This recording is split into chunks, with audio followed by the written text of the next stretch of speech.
Hey guys, welcome back to Broken Journey, the podcast. I am your host, Elba. Thank you so much for joining me today. I hope that you're having a wonderful day so far. So, guys, today's topic is going to be about personal finance, which is fire, and it is financial independence, retire early. And we have our special guest, Rita-Soledad Fernández Paulino. And I'm so excited to have you here. And I thank you for being on my podcast. And first thing we want to ask you is to talk a little bit about yourself. Yeah, well, thank you for having me on your podcast too. I am Rita-Soledad Fernández Paulino. You can call me Soledad. I'm a money and self-care coach. I have a company called Wealth para Todos, and we're just on a mission to make sure that more Black, Indigenous people of color, women, and LGBTQ plus folk have a financial plan to retire early by engaging in diverse self-care. Diverse self-care is my acronym for the 7 types of self-care that keep us wealthy and healthy. And I want that for all of us so that we're Yes, working because we want to, not because we have to. exactly. I love that. I can't wait to work because I want to and not because I have to. It's so important to like educate ourselves, right? I know, as I'm sure you as well, as a Latina, we don't talk too much about financial independence, and we don't talk a lot about education and finance, right? So it's very important. Okay, so I have a question. What specific strategies are you using to achieve early retirement for you and your family in expensive California? Sorry. Yeah, well, I think what people need to understand is that I didn't even think about money until I was 32 years old. I had 2 kids and I was married and I was put on disability leave and I had to take a medical leave. I was collecting disability checks while on a medical leave. My husband had lost his company, they were shutting down. And it was the first time in my life that I created a budget. Up until Okay. that point, I had just always like worked and I would just get like, I never was so intentional about my spending. I knew if I wanted something, I could get money for it by working more. And so, money would come my way and then I would spend it. And then I needed more money and I would just, spend it. I never had more than probably like $10,000 in savings because I always had this thought, el dinero se hizo para gastar. And so as soon as I'd kind of get to a certain amount, I feel like, oh, it's time to go on vacation. I gotta travel somewhere. Time And so to that was spend. how I spent like my first, until I was 32. And then at 32, I was scared and I couldn't outwork my spending. I had to change my spending because I couldn't work. I was on Right. disability leave for 6 months. Oh, wow. And yeah, and I was on bed rest and I was dealing with like some hardcore complications. I had to like take steroids because my lungs were so inflamed.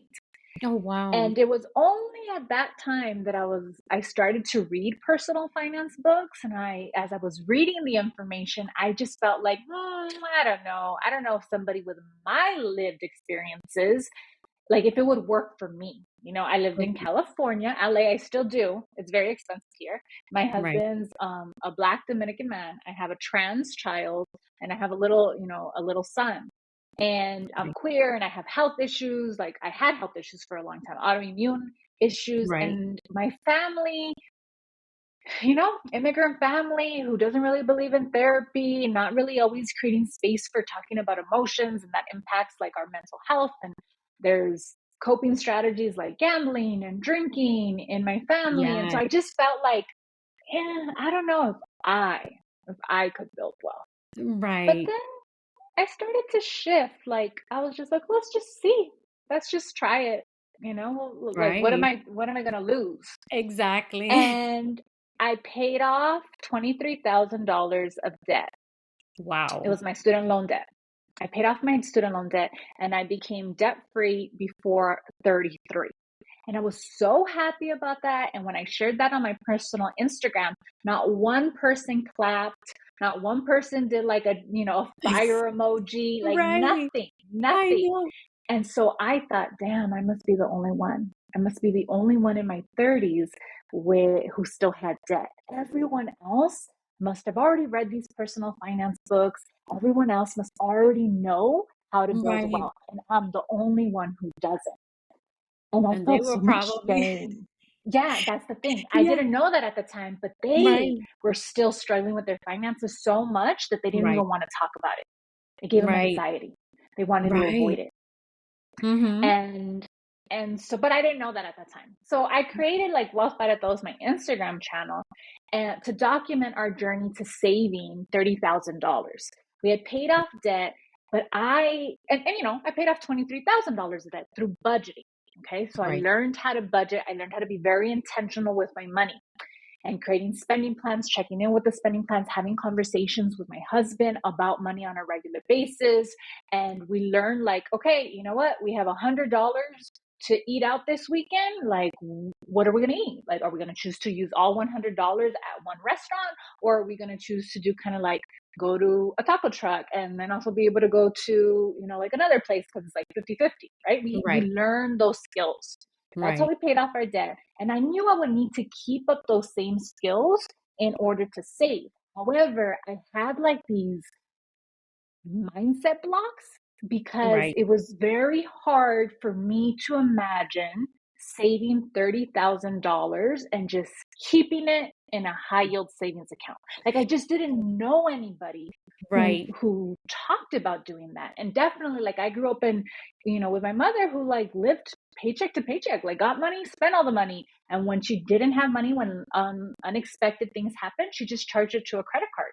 And so she right. was always kind of like always in debt. So this idea to save money for unexpected things because life is Was gonna hard. life Right, and you just definitely. put it there was so like I don't know. It felt so foreign, so strange, and so It crazy to is, me. yes, and especially when you don't have that financial education, that also hinders you as well because you're like, "Oh, I'm following what my mom did or I'm following what my dad did and $30,000, well, that's too much money to leave there, and especially in the bank, alguna vez en matre, abajo del matre or inside the pillow or stuff like that, they're like they're safer here, and stuff like that. So, You I get me? can yeah, I can only imagine your fear of doing Mm-hmm. that, it's hard. I still am building wealth myself. So, as a single mom, it was hard for me to be able to pay a lot of things. And sometimes I would, charge on my card and I got in and out of debt 3 times. And after a while, it was just like, "Opa, ¿hasta cuándo?" "¿Hasta cuándo? When are you gonna stop this roller coaster?" So I started educating my children on saving for rainy days. What I will always tell them: save for a rainy day, save for a rainy day. You just never know. Life is always gonna have its ups and downs. It's always gonna have something that, you have to realize that you need some cushion, right? Like they call it, So it's a little crazy, Yeah. but I saved that. I saved the 30,000. I thought it was going to take me 18 months. It ended up only taking us 6 months. And then, and the only reason why I got really focused on it is because in all these books I read, everyone said you needed to have some cash reserves before you started investing a lot more in the stock market. And okay. so that became my motivation. And I remember thinking, look, Soledad, if you were able to pay off $23,000 of debt because you didn't want to pay interest on your student loans, now think about this emergency fund as debt to yourself. Just think about it as debt to yourself and focus on paying off that debt the same way you paid off this other amount. So I became, I used those same skills, built the Right. emergency fund. Then I started investing, working on maxing out our retirement accounts. At the Right. time, I wasn't working. I was a stay at home parent and only my husband was working. So we focused on him maxing out his 401k and me maxing out my Roth IRA because when you are married and filing your taxes jointly, there's something called a spousal IRA. Even if you don't make your own income, you could use your partner's income, your spouse's income to invest in a Roth IRA. So that was the Mhm. year that we maxed out his 401k, my Roth IRA. And it's just been about repeating that, right? It's about, budgeting to make sure that we know where our money is going so that we can always have enough extra cash flow to then go to savings. Now, not only do we save, like the emergency fund is there, but we Right. also save for upcoming planned expenses. So we save to be able to travel so that we could buy it on our credit card, pay it off in full, using the savings that we have saved for the travel, right? Right. So we have the savings for that. And then we work on maxing out our retirement accounts every single year. Personally, I have the goal to retire by the time I'm 45. And Nice. so for me to do that, I have to be investing $32,500 a year. Okay. And I've just been on this like mission of like, how do I increase my income so that I can invest that much? At the Right. end of the day, like if I don't, like if right now I stopped investing, I wouldn't have to worry about investing one more dollar, and I'd be okay to retire at 65. So at this Okay. point, I just see it as a game. Like, let's just see. Let's What will just see happen? if, yeah, what could happen. And you Right. surprise yourself. You surprise yourself when you set goals and, you end up reaching them. And then even sooner than you thought. And you're like, oh, let me dream bigger. Let me go Right. bigger. So, but it's important to just make it playful. I think a lot of us, like, money, there's a lot of money trauma, Right. and we start to think like, oh, I'm not good with money, or money's so scary, or it's stressful.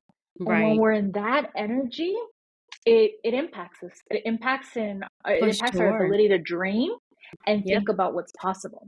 So my like number one tip is like, just pretend you're playing a game. Like, let it Right. be a game. Exactly. And don't be so fearful. I think a lot of people fear, like, oh, am I going to be able to pay bills if I put something in savings or if I put something in, my retirement plan? How can I, pay the rest of my bills and things like that? And sometimes we don't realize that coffee that you're going to get every morning, that adds up. You think, oh, it's only $5, but when you calculate that on a daily basis, monthly and yearly, it's a lot of money that you could have put in, something that, like the high yield savings, right?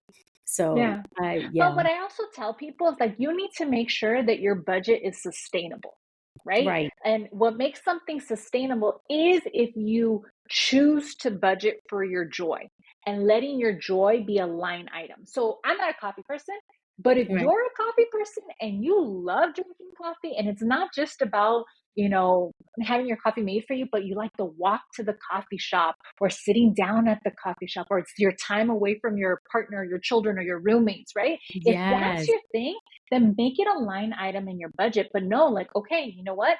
3 times a week, I buy coffee. So that is, I don't know what coffee costs. Yeah. I don't know, like Yeah. $40.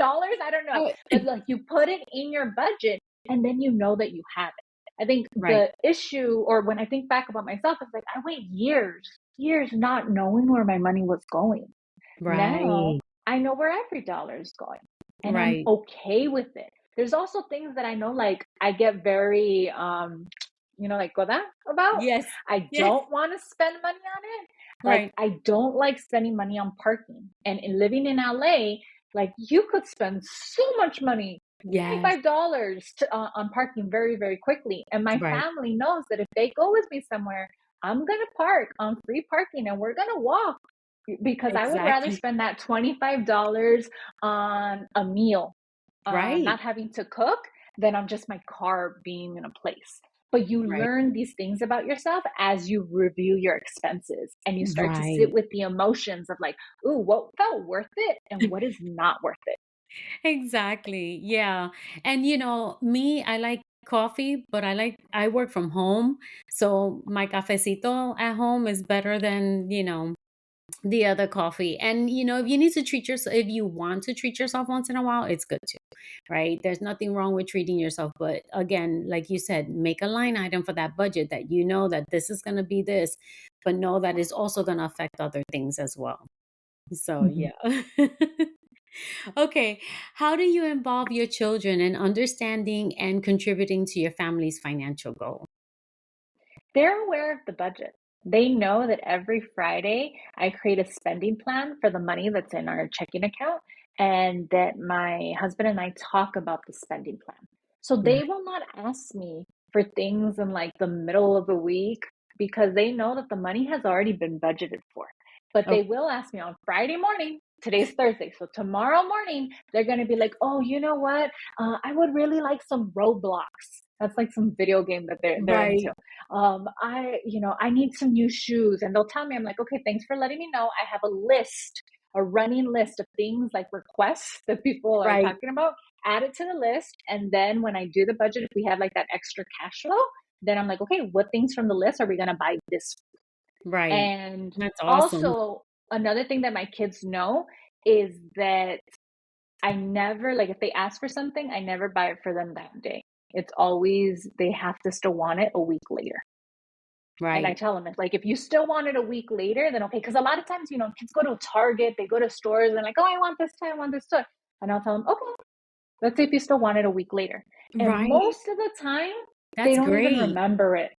Right. However, like I have this avocado pillow in my house because my kid really wanted it. He really wanted it. I was like, really? Okay. Well, you remembered and you kept asking for it. So Right. here's your avocado pillow. Right. That's cute. But that's good advice because it's true, sometimes we go based off of our emotions, right? For that instant gratification, like I want this right now at this moment. I know I've learned to say, if I'm going shopping for something, like let's say Mother's Day gifts.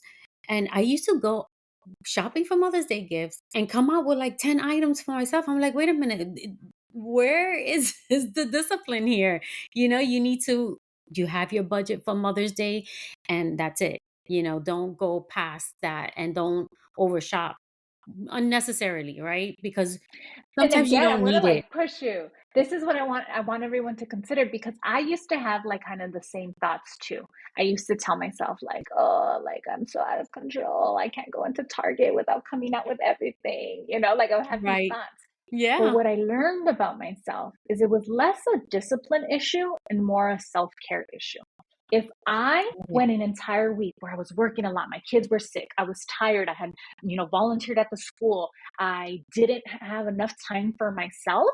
And the first time I'm by myself is at Target shopping, like, of course, I would spend more time walking through that aisle where the air conditioning is on, where the music's Right. playing, where it's quiet and my kids aren't saying anything to me. And I would find myself like going, taking my time. Oh, let me buy this, because it was the first quiet time, the first just like downtime. Right. It had less to do with discipline and more about how my schedule was so packed and so full that I was tired. And so Right. like my discipline was being used in making sure, I took care of my kids while they were sick, making sure I got to work at time, making sure, like that, all my discipline went there.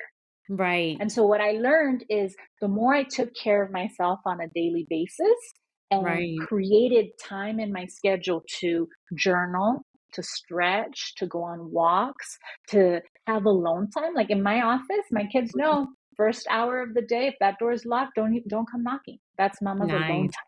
Right. As I created that for myself, then I didn't find myself looking for instant gratification from other places or other times because I was Right. getting pleasure on a regular basis.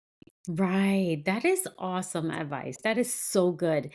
And thinking back, as a single parent, right? Going and running here, running there, doing this, doing that. That makes so much sense that you're like, okay, all my discipline for all these other schedules is done, but for me and my self-care, there's nothing left. So I love Yeah. that. I tell people all the time the overwhelmed, overstimulated, exhausted brain cannot engage in financial planning. And as a Yeah. single mom, like you're doing so much on your own. And then it's also like the emotional labor. Like kids are also coming to you to want to talk to you about the good parts of the day, about the bad Right. parts of the day, whining about the clothes, whining about, what are we going to eat? Like that's very stimulating. Your Yes. brain is just getting so much information at Yes. home, then also at work. And if the only alone time you have is like your commute, like Right. depending where you live, maybe it's a nice commute, but maybe it's you're stuck in traffic or you're on public transportation dealing with like locura that happens on there, Exactly. and so then it's like, when do you really get your Right. quality you time? Your you time, yeah. Especially when, my kids are older, right? They're out the house and stuff like that. So I'm good. But back then it was like, okay, they're still up, I need some me time. And by the time it's time for you to get that me time, it's like, okay, I'm just too exhausted. Let me just take a bath and throw myself in the bed, right? So that's awesome advice. I love the fact that, you have to make sure that you have that self care in order for you to, help everybody else, right? Basically saying like, your cup needs to be full in order for you to, give to others. So I love that advice. I love that. What type of investments have you found most effective for building your retirement fund? I would say probably the number one investment. I have a few. Going to therapy. Okay, going to therapy, choosing to spend money on co-payments for therapy was huge because it helped me with my PTSD and just like my mental health in general.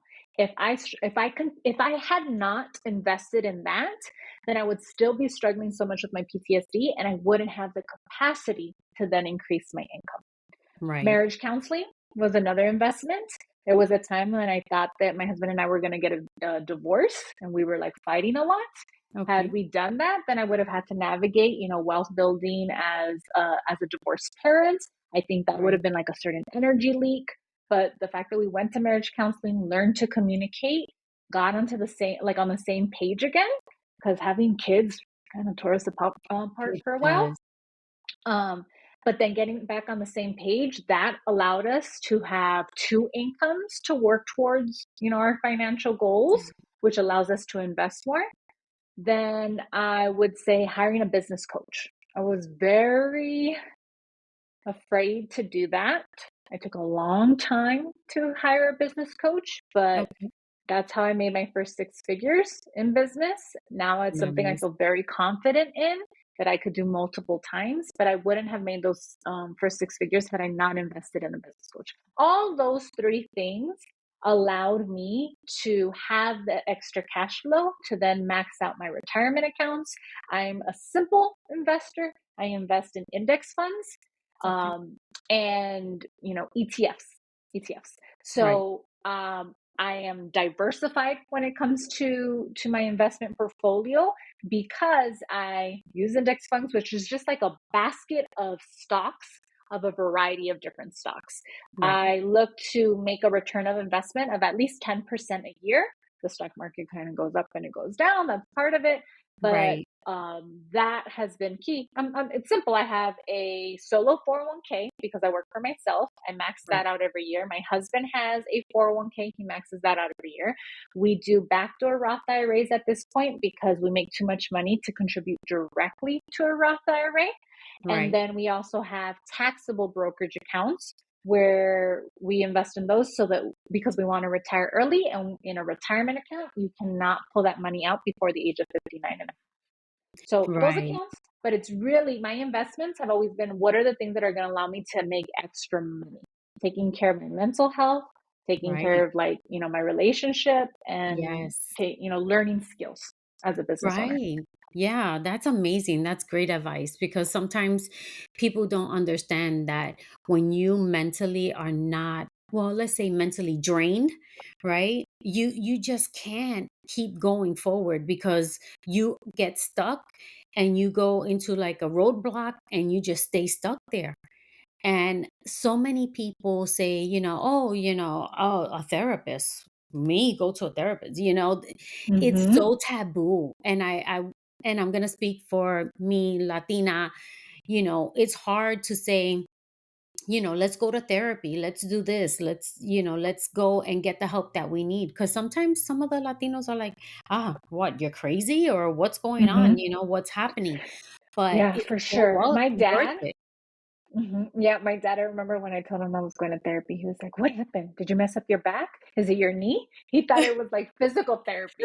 And I was just like, I'm not even going to like go on and talk to him about it. And this is the thing, like I think a lot of times in our community, we're not going to therapy, but then on the weekends we're drinking so much at a party. We're not Right. going to therapy, but then we're overeating and ending up with diabetes and different Yep. types of health issues. We're not going to Yes. therapy, but then we're in these toxic relationships where there's Yes. cheating or just like really poor communication. So it's like, Right. what else? Judge Even me for going to violence. therapy. Yeah. Yes. I'm like, Yeah. I'll take it. I could Take be like, my money. if I'm crazy because I'm going to Right. therapy, then let me be Right. crazy because I Yes. don't want to live that type of unhealthiness. Right. Right. And it takes away from so many things, right? When you become that that person who needs healing, right? You become so many other things that, sometimes people don't even want to be near you because you get so ugly, because you're so stressed, because you're so angry inside that you don't want to, people don't want to be around you. Hmm. So for me as well, I have no problem going to therapy and, getting the help that I need, whenever I feel like I'm overly stressed, Hmm. because Hmm. it can get, crazy.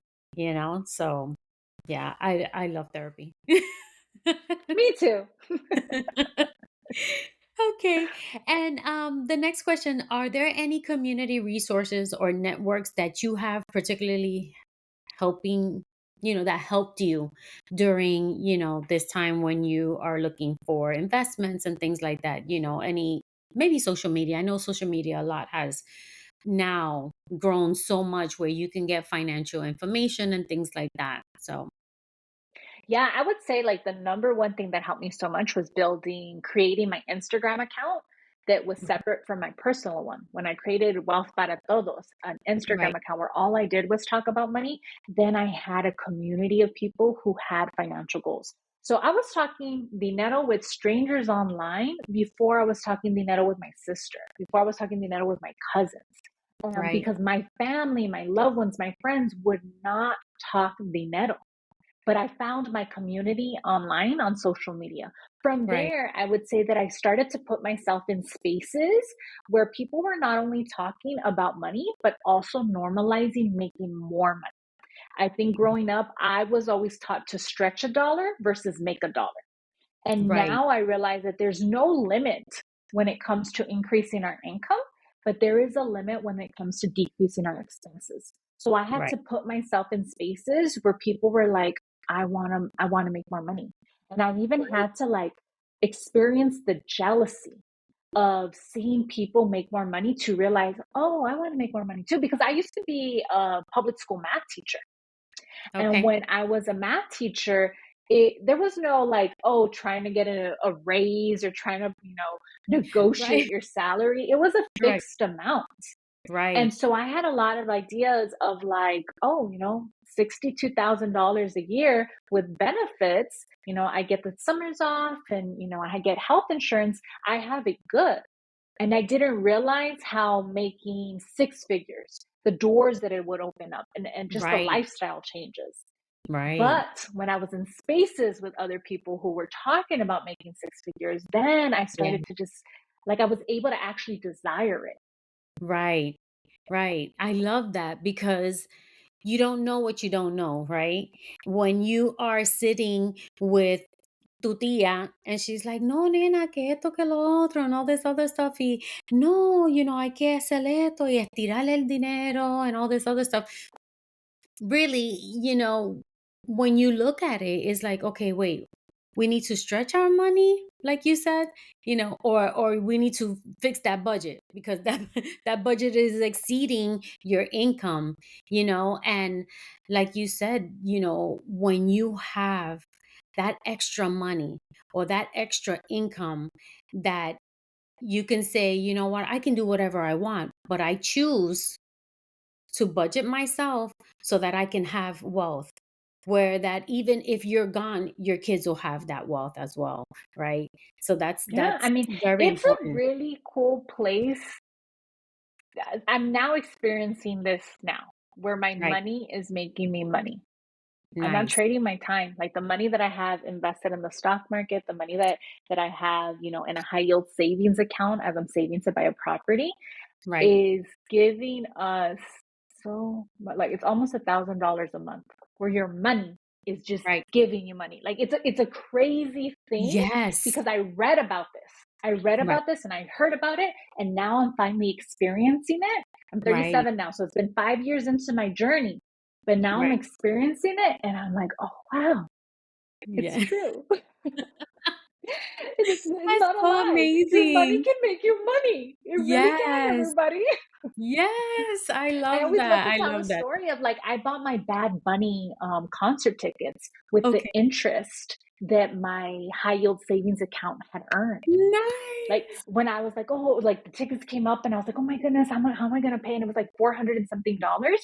And Right. then literally I checked my account and I saw that $400 had been added because of Right. interest. And I was like, well, there's my money Nice. for Bad Bunny. So amazing. That is amazing. Yes, that's where I'm headed. I'm looking towards that. Mm-hmm. Mm-hmm. You know, because sometimes, again, I have my full-time job as well. But my goal is to retire early. And I'm getting close to 65, but that's a whole different story. But, because I didn't know those things, I didn't know financial literacy, I didn't know how to manage my money. It's now that I'm older and I'm grateful that I'm learning it so that way I can continue to grow, and I want to leave, things for my children and my grandchildren.